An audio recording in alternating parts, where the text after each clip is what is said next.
नमस्कार दोस्तों। तो दोस्तों कैसे हैं आप सब की प्रिपरेशन कैसे चल रही है एनवीएस एग्ज़ाम की। दोस्तों आपके एग्ज़ाम में अब ज़्यादा दिन का टाइम नहीं है, मार्च तो अब ख़त्म ही होने वाला है। आपके पास ओनली 40 से 45 दिन का टाइम है। आप अच्छे से मेहनत करते रहें। आप जिस भी पोस्ट के लिए अप्लाई किए थे उसके ऑफिशियल सिलेबस के अकॉर्डिंग आप अच्छे से मेहनत करें, जिससे आपका एक अच्छा खासा स्कोर आ पाएगा और आप इसमें फाइनल सिलेक्शन ले पाएंगे। ओके दोस्तों, आपको इस चैनल पे यानी कि टारगेट ऑफिसर पे आपको हिंदी का, कंप्यूटर का, जीके जीएस, करंट अफेयर्स का बेहतरीन कंटेंट दे रहे हैं।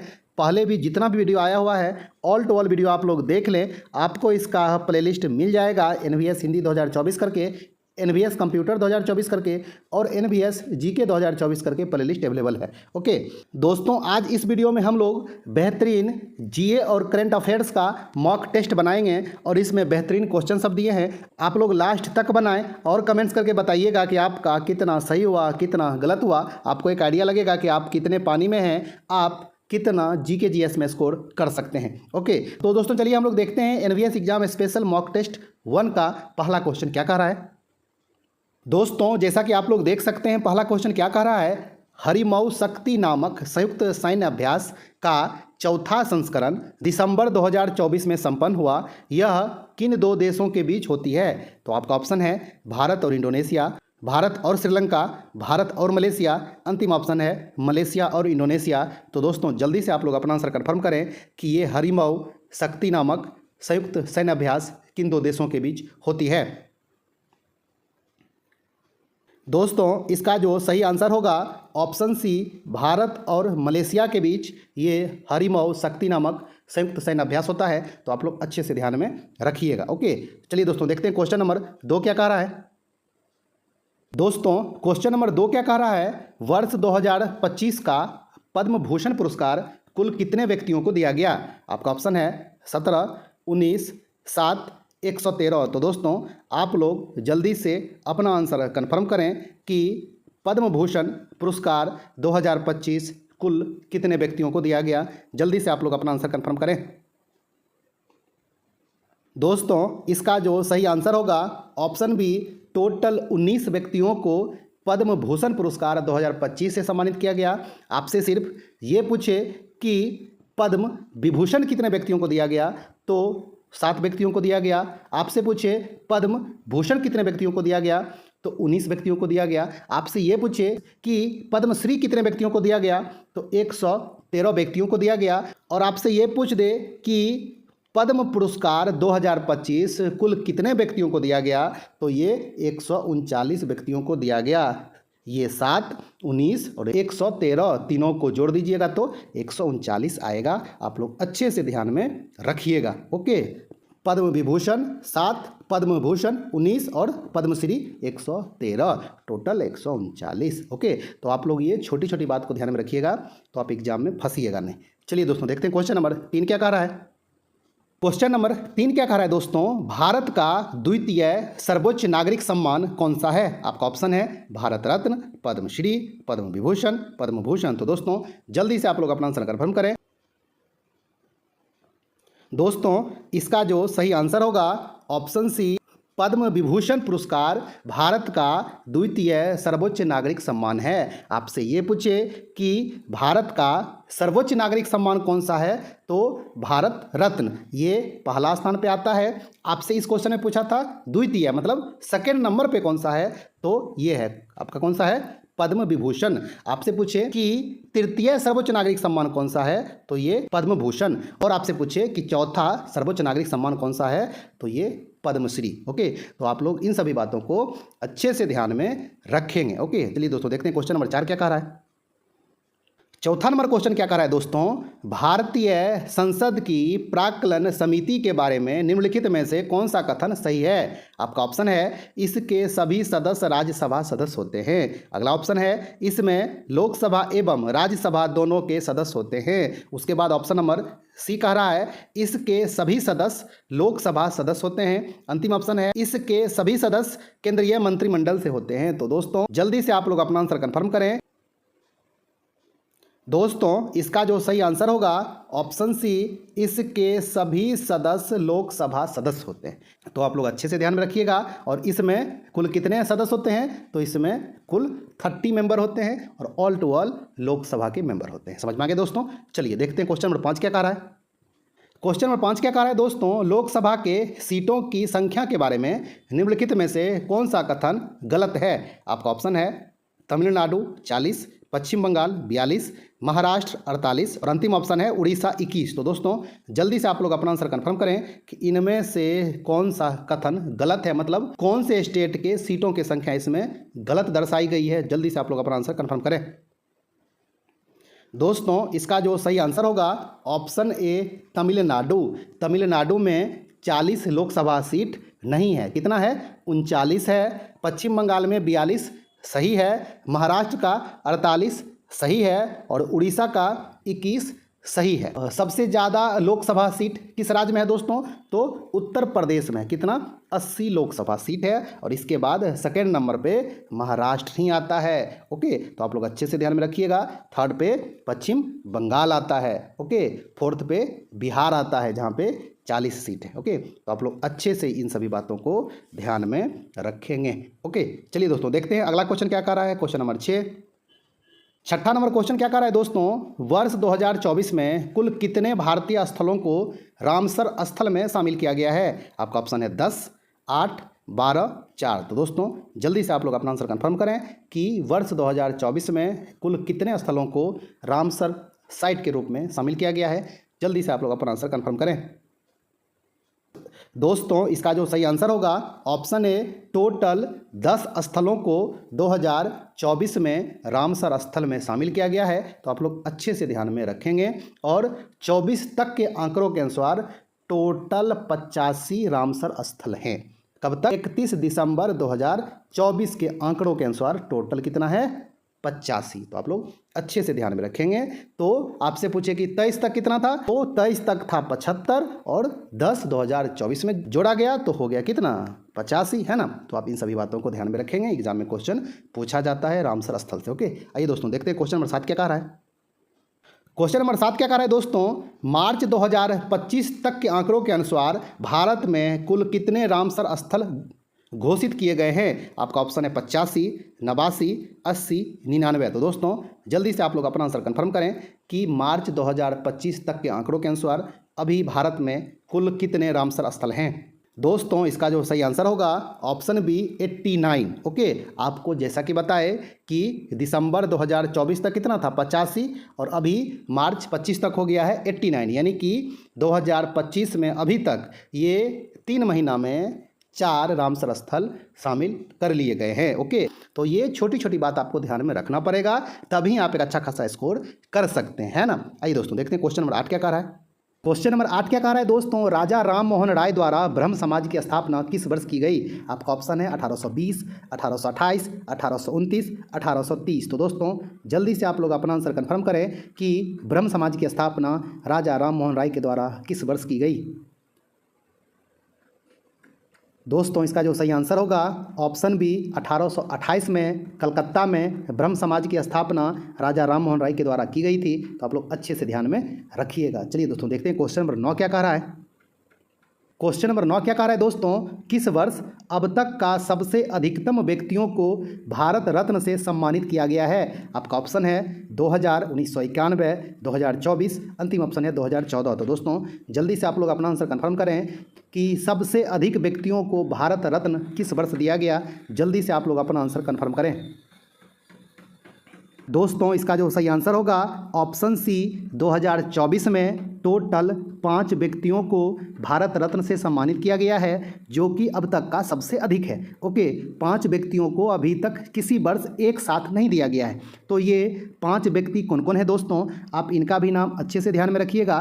तो ये लाल कृष्ण आडवाणी हैं। कौन है? लाल कृष्ण आडवाणी, आप लोग जानते होंगे। उसके बाद कर्पूरी ठाकुर हैं, आप लोग इनको भी जानते होंगे। इसके बाद पी.वी. नरसिम्हा राव हैं, आप लोग इनको भी जानते होंगे। इसके बाद चौधरी चरण सिंह हैं, आप लोग इनका भी नाम सुने होंगे। और इसके बाद M.S. स्वामीनाथन हैं, तो इनको भी इस बार भारत रत्न से सम्मानित किया गया है। तो ये टोटल 5 व्यक्तियों को इस बार भारत रत्न से सम्मानित किया गया है। कब? 2024 में। ओके, तो आप लोग अच्छे से ध्यान में रखिएगा, एग्जाम में ये भी आ सकता है कि इनमें से किसको नहीं दिया गया है। तो ये 5 नाम आप अच्छे से ध्यान में रखेंगे और आपसे टोटल नंबर पूछे तो पाँचों व्यक्तियों का नाम याद रखेंगे और वर्ष पूछेगा तो 2024। ओके, चलिए दोस्तों देखते हैं क्वेश्चन नंबर 10 क्या कह रहा है। क्वेश्चन नंबर 10 क्या कह रहा है दोस्तों, किए गए कार्य की इकाई होती है। आपका ऑप्शन है वाट, जूल, एम्पियर, डेसिबल। तो दोस्तों जल्दी से आप लोग अपना आंसर कंफर्म करें कि किए गए कार्य की इकाई क्या होती है। दोस्तों इसका जो सही आंसर होगा ऑप्शन बी, जूल। तो आप लोग अच्छे से ध्यान में रखेंगे। चलिए दोस्तों देखते हैं क्वेश्चन नंबर 11 क्या कह रहा है। क्वेश्चन नंबर 11 क्या कह रहा है दोस्तों, भारत सरकार के द्वारा प्रति वर्ष किस दिन संविधान हत्या दिवस मनाने का निर्णय लिया गया है। आपका ऑप्शन है 14 नवंबर, 25 जून, 30 जनवरी, 31 अक्टूबर। तो दोस्तों जल्दी से आप लोग अपना आंसर कंफर्म करें कि भारत सरकार के द्वारा प्रति वर्ष किस दिन संविधान हत्या दिवस मनाने का फैसला लिया गया है। आप लोग जल्दी से अपना आंसर कंफर्म करें। दोस्तों इसका जो सही आंसर होगा ऑप्शन बी, 25 जून को अब प्रति वर्ष संविधान हत्या दिवस मनाया जाएगा। तो आप अच्छे से ध्यान में रखेंगे 25 जून को। क्यों? क्योंकि 25 जून 1975 को भारत में आपातकाल लगाया गया था। उस समय प्रधानमंत्री कौन थी? इंदिरा गांधी के द्वारा। इसलिए अभी जो वर्तमान में एनडीए की सरकार है वो वर्ष 2024 में अभी हाल ही में यह फैसला लिया है कि अब प्रति वर्ष 25 जून को संविधान हत्या दिवस मनाया जाएगा। ओके, तो आप लोग अच्छे से ध्यान में रखेंगे। चलिए दोस्तों देखते हैं अगला क्वेश्चन क्या कह रहा है। क्वेश्चन नंबर 12 क्या कह रहा है दोस्तों, सर्वप्रथम उच्च न्यायालय की स्थापना किस वर्ष की गई। आपका ऑप्शन है 1773, 1861, 1862, अंतिम ऑप्शन है 1950। तो दोस्तों जल्दी से आप लोग अपना आंसर कंफर्म करें कि भारत में उच्च न्यायालय की स्थापना किस वर्ष की गई। दोस्तों इसका जो सही आंसर होगा ऑप्शन सी, 1862 में उच्च न्यायालय की स्थापना की गई पहली बार 1861 के उच्च न्यायालय अधिनियम के तहत। तो आप लोग इस बात को भी ध्यान में रखेंगे, आपसे कहीं अधिनियम पूछे तो 1861 के हाई कोर्ट अधिनियम के तहत। ओके, कब? 1862 में। तो ये बहुत ही इंपॉर्टेंट क्वेश्चन है, आप इसको ध्यान में रखेंगे। चलिए इसी से रिलेटेड अगला क्वेश्चन हम लोग देख लेते हैं। ये क्वेश्चन क्या कर रहा है दोस्तों, वर्ष 1862 ईस्वी में कुल कितने उच्च न्यायालय की स्थापना की गई थी। आपका ऑप्शन है 1, 2, 3, 5। तो दोस्तों जल्दी से आप लोग अपना आंसर कंफर्म करें।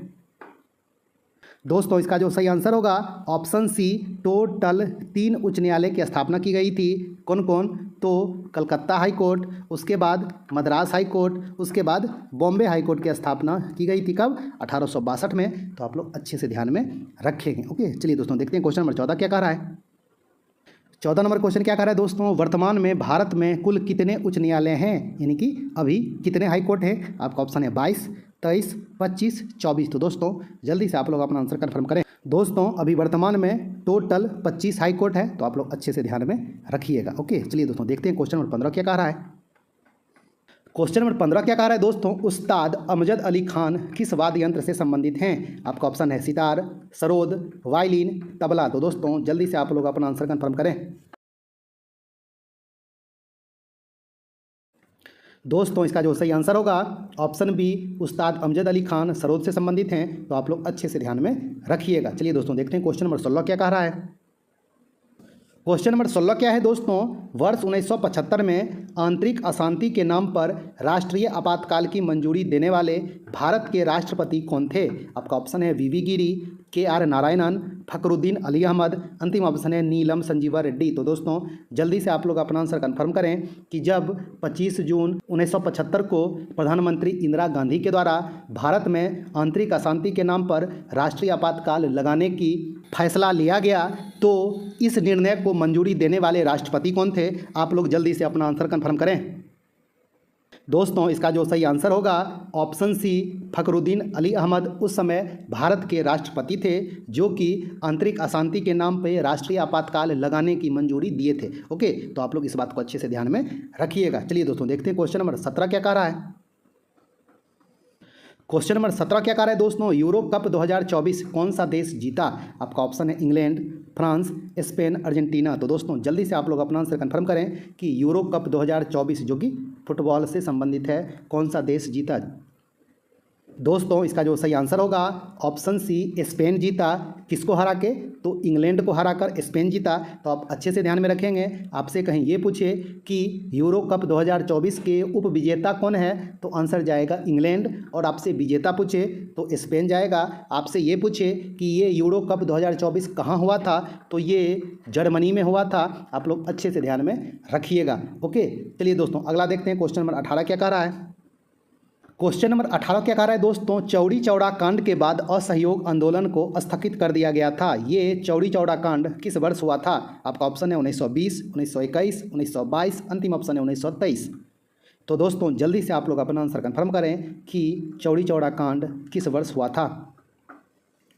दोस्तों इसका जो सही आंसर होगा ऑप्शन सी, 1922 में चौरी चौरा कांड हुआ था। और आपको एग्जैक्ट पूछे डेट, तो 4 फरवरी 1922 को चौरी चौरा कांड हुआ था। इसके बाद असहयोग आंदोलन को स्थगित कर दिया गया था महात्मा गांधी के द्वारा। और ये चौरी चौरा कांड क्या था दोस्तों? तो एक थाना था, यानी कि पुलिस स्टेशन, जो कि कहाँ था?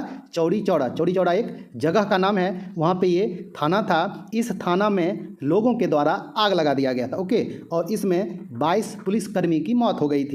इससे आहत होकर महात्मा गांधी ने ये असहयोग आंदोलन को स्थगित कर दिया गया था कि इस तरह का काम नहीं होना चाहिए। जो जनता लोग जो ये सब उग्र होकर किया है वो अच्छा नहीं किया है। ओके, इसी कारण से महात्मा गांधी असहयोग आंदोलन को स्थगित कर दिए थे। असहयोग आंदोलन स्टार्ट कब हुआ था दोस्तों? तो 1920 में स्टार्ट हुआ और 1922 में ये स्थगित कर दिया गया था। ओके, तो आप लोग इस बात को अच्छे से ध्यान में रखिएगा। चलिए दोस्तों इसी से संबंधित अगला क्वेश्चन हम लोग देख लेते हैं।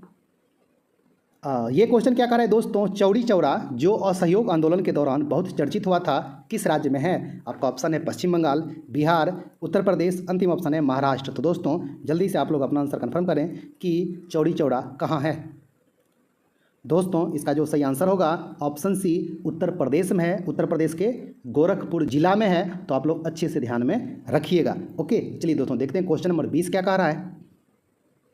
दोस्तों क्वेश्चन नंबर 20 क्या कह रहा है? हाल ही में इब्राहिम रईसी का हेलीकॉप्टर दुर्घटना में निधन हो गया। ये किस देश के राष्ट्रपति थे? आपका ऑप्शन है इराक, कतर, फिलिस्तीन, ईरान। तो दोस्तों जल्दी से आप लोग अपना आंसर कंफर्म करें कि इब्राहिम रईसी किस देश के राष्ट्रपति थे जिनका निधन हेलीकॉप्टर दुर्घटना में हो गया है। दोस्तों इसका जो सही आंसर होगा ऑप्शन डी, ईरान के राष्ट्रपति थे। तो आप लोग अच्छे से ध्यान में रखिएगा। चलिए दोस्तों देखते हैं क्वेश्चन नंबर 21 क्या कह रहा है। दोस्तों क्वेश्चन नंबर 21 क्या कह रहा है? हाल ही में ईरान ने चाबहार बंदरगाह के शाहिद बेहेश्ती टर्मिनल के कितने वर्षों तक संचालन करने का अधिकार भारत को सौंपा है? आपका ऑप्शन है 5 वर्ष, 8 वर्ष, 10 वर्ष, अंतिम ऑप्शन है 25 वर्ष। तो दोस्तों जल्दी से आप लोग अपना आंसर कंफर्म करें कि चाबहार बंदरगाह का जो शाहिद बेहेश्ती टर्मिनल है इसको कितने वर्षों के लिए भारत को सौंप दिया गया है ईरान के द्वारा। ओके, जल्दी से आप लोग अपना आंसर कंफर्म करें। दोस्तों इसका जो सही आंसर होगा ऑप्शन सी, 10 वर्षों के लिए चाबहार बंदरगाह का जो शाहिद बेहेश्ती टर्मिनल है इसको भारत को दे दिया गया है। किसके द्वारा? ईरान के द्वारा। आप लोग अच्छे से ध्यान में रखिएगा। और आपसे क्वेश्चन इस तरह से भी पूछ सकता है कि चाबहार बंदरगाह किस देश का है, तो वो ईरान का है। आपसे ये भी पूछ सकता है कि शाहिद बेहेश्ती टर्मिनल किस बंदरगाह के अंतर्गत आता है, तो चाबहार बंदरगाह के अंतर्गत आता है। आप लोग इन सभी बातों को भी अच्छे से ध्यान में रखेंगे। ओके, चलिए दोस्तों देखते हैं क्वेश्चन नंबर 22 क्या कह रहा है। क्वेश्चन नंबर 22 क्या कह रहा है दोस्तों? सिंधु घाटी सभ्यता धार्मिक मामलों के संबंध में कैसी सभ्यता थी? आपका ऑप्शन है धर्मनिरपेक्ष, सनातन सभ्यता, हिंदू सभ्यता, अंतिम ऑप्शन है इनमें से कोई नहीं। तो दोस्तों जल्दी से आप लोग अपना आंसर कंफर्म करें। दोस्तों इसका जो सही आंसर होगा ऑप्शन ए, धर्मनिरपेक्ष था। तो आप लोग अच्छे से ध्यान में रखेंगे। ओके, चलिए दोस्तों देखते हैं क्वेश्चन नंबर 23 क्या कह रहा है। क्वेश्चन नंबर 23 क्या कह रहा है दोस्तों? किस संविधान संशोधन के द्वारा भारत के लोगों का वोट देने की न्यूनतम आयु 21 वर्ष से घटाकर 18 वर्ष कर दिया गया? आपका ऑप्शन है 69, 89, 65, 61। तो दोस्तों जल्दी से आप लोग अपना आंसर कंफर्म करें। किस संविधान संशोधन के द्वारा वोट देने का जो अधिकार था वो 21 वर्ष से घटाकर 18 वर्ष कर दिया गया? आप लोग जल्दी से अपना आंसर कंफर्म करें। दोस्तों इसका जो सही आंसर होगा ऑप्शन डी, 61वां संविधान संशोधन के द्वारा वोट देने का न्यूनतम उम्र जो 21 वर्ष था पहले, उसको घटाकर 18 वर्ष कर दिया गया। और आपसे कहीं वर्ष पूछे कि यह किस वर्ष किया गया, तो ये 1989 में किया गया। उस समय प्रधानमंत्री कौन थे? तो राजीव गांधी प्रधानमंत्री थे। इनके द्वारा ये किया गया था, इनके कार्यकाल में ये हुआ था। ओके, चलिए दोस्तों देखते हैं क्वेश्चन नंबर 24 क्या कह रहा है। क्वेश्चन नंबर 24 क्या कह रहा है दोस्तों, किसने 1936 में independent labour party of India की स्थापना की थी? आपका ऑप्शन है महात्मा गांधी, मौलाना आजाद, भीमराव अम्बेडकर, अंतिम ऑप्शन है सी राजगोपालाचारी। तो दोस्तों जल्दी से आप लोग अपना आंसर कंफर्म करें। दोस्तों इसका जो सही आंसर होगा ऑप्शन सी, भीमराव अंबेडकर ने 1936 में independent labour party of India का स्थापना किया था। तो आप लोग अच्छे से ध्यान में रखिएगा। चलिए दोस्तों देखते हैं क्वेश्चन नंबर 25 क्या कह रहा है। क्वेश्चन नंबर 25 क्या कह रहा है दोस्तों, डंपा बाघ आरक्षित क्षेत्र किस राज्य में स्थित है? आपका ऑप्शन है कर्नाटक, केरल, जम्मू कश्मीर, अंतिम ऑप्शन है मिजोरम। तो दोस्तों जल्दी से आप लोग अपना आंसर कंफर्म करें कि डंप बाघ आरक्षित क्षेत्र किस राज्य में है। दोस्तों इसका जो सही आंसर होगा ऑप्शन डी, मिजोरम में डंप टाइगर रिजर्व है। तो आप लोग अच्छे से ध्यान में रखिएगा। यदि आप लोग टाइगर रिजर्व वाली ऑल टू ऑल वीडियो नहीं देखें तो देख लें। इसके रिगार्डिंग 2 वीडियो दिए हैं और बेहतरीन क्वेश्चन इसमें करवा दिए हैं। टाइगर रिजर्व से संबंधित ऑल टू ऑल क्वेश्चन आपका इसमें मिल जाएगा। टाइगर रिजर्व से संबंधित कोई भी क्वेश्चन आएगा आप एग्जाम में गलत करके नहीं आएंगे। आप लोग जरूर देख लें। आपको NVS GK 2024 वाली जो प्ले लिस्ट है उसमें ये वीडियो मिल जाएगा। ओके चलिए दोस्तों देखते हैं क्वेश्चन नंबर 26 क्या कह रहा है। दोस्तों क्वेश्चन नंबर 26 क्या कह रहा है, अल्जाइमर रोग शरीर के किस अंग को प्रभावित करता है? आपका ऑप्शन है फेफड़ा, मस्तिष्क, हृदय, आंख। तो दोस्तों जल्दी से आप लोग अपना आंसर कंफर्म करें कि अल्जाइमर रोग शरीर के किस अंग को प्रभावित करता है। दोस्तों इसका जो सही आंसर होगा ऑप्शन बी, मस्तिष्क को प्रभावित करता है। तो आप लोग अच्छे से ध्यान में रखेंगे। ओके चलिए दोस्तों देखते हैं अगला क्वेश्चन क्या कह रहा है। क्वेश्चन नंबर 27 क्या कह रहा है दोस्तों, संजय मल्होत्रा भारतीय रिजर्व बैंक के डैश गवर्नर बने हैं, मतलब के में गवर्नर बने हैं। तो आपका ऑप्शन है 25वां, 26वां, 27वां, अंतिम ऑप्शन है 28वां। तो दोस्तों जल्दी से आप लोग अपना आंसर कंफर्म करें कि संजय मल्होत्रा RBI के कौ में गवर्नर हैं। जल्दी से आप लोग अपना आंसर कंफर्म कर लें। दोस्तों इसका जो सही आंसर होगा ऑप्शन बी, 26वें गवर्नर हैं। तो आप लोग अच्छे से ध्यान में रखेंगे। ओके चलिए दोस्तों देखते हैं क्वेश्चन नंबर 28 क्या कह रहा है। दोस्तों क्वेश्चन नंबर 28 क्या कह रहा है, फीफा पुरुष विश्व कप 2026 इनमें से किस देश में संपन्न नहीं होगा? आपका ऑप्शन है कनाडा, मेक्सिको, पुर्तगाल, अंतिम ऑप्शन है USA। तो दोस्तों जल्दी से आप लोग अपना आंसर कंफर्म करें कि इनमें से किस देश में फीफा 2026 संपन्न नहीं होगा। दोस्तों इसका जो सही आंसर होगा ऑप्शन सी, पुर्तगाल में संपन्न नहीं होगा। आप लोग अच्छे से ध्यान में रखिएगा। तो कहाँ कहाँ होगा, तो कनाडा, मेक्सिको और संयुक्त राज्य अमेरिका में होगा। आप लोग अच्छे से इन तीनों देश का नाम याद रखिएगा। किसी न किसी एग्जाम में ये क्वेश्चन आएगा कि इनमें से कहाँ संपन्न नहीं होगा। और नहीं तो आपसे ये पूछ सकता है कि फीफा विश्व कप 2026 कितने देशों में संपन्न होगा? तो 3 देशों में। कौन कौन? कनाडा, मेक्सिको और संयुक्त राज्य अमेरिका। ओके चलिए दोस्तों देखते हैं क्वेश्चन नंबर 29 क्या कह रहा है। 29 नंबर क्वेश्चन क्या कह रहा है दोस्तों, अमेरिका के नए राष्ट्रपति डोनाल्ड ट्रंप किस राजनीतिक दल से संबंधित हैं? ओके तो आपका ऑप्शन है democratic party, Republican party, conservative party और अंतिम ऑप्शन है कांग्रेस पार्टी। तो दोस्तों जल्दी से आप लोग अपना आंसर कंफर्म करें कि डोनाल्ड ट्रंप किस राजनीतिक दल से संबंधित हैं। दोस्तों इसका जो सही आंसर होगा ऑप्शन बी, रिपब्लिकन पार्टी से संबंधित है। तो आप लोग अच्छे से ध्यान में रखिएगा। ओके चलिए दोस्तों देखते हैं क्वेश्चन नंबर 30 क्या कह रहा है। 30 नंबर क्वेश्चन क्या कह रहा है दोस्तों, कैप्टन रूप सिंह क्रिकेट स्टेडियम भारत के किस शहर में स्थित है? आपका ऑप्शन है इंदौर, लखनऊ, ग्वालियर, अंतिम ऑप्शन है भोपाल। तो दोस्तों जल्दी से आप लोग अपना आंसर कंफर्म करें कि कैप्टन रूप सिंह क्रिकेट स्टेडियम कहाँ है। दोस्तों इसका जो सही आंसर होगा ऑप्शन सी, ग्वालियर में है। तो आप लोग अच्छे से ध्यान में रखिएगा। ओके दोस्तों ये टोटल 30 क्वेश्चन था। आप लोग कमेंट्स करके बताएं कि 30 में आपका कितना सही हुआ, कितना गलत हुआ। ये ऑल टू ऑल क्वेश्चन आपको कैसा लगा आप लोग कमेंट्स करके ज़रूर बताएं। और दोस्तों आप लोग मेंबरशिप भी ज्वाइन कर सकते हैं। ओके तो दोस्तों यदि आपको ये वीडियो अच्छा लगा होगा तो लाइक कर दें। आप अपने दोस्तों में ज़्यादा से ज़्यादा शेयर करें। तो दोस्तों मिलते हैं अच्छा खासा नई वीडियो लेके, तब तक के लिए धन्यवाद, नमस्कार।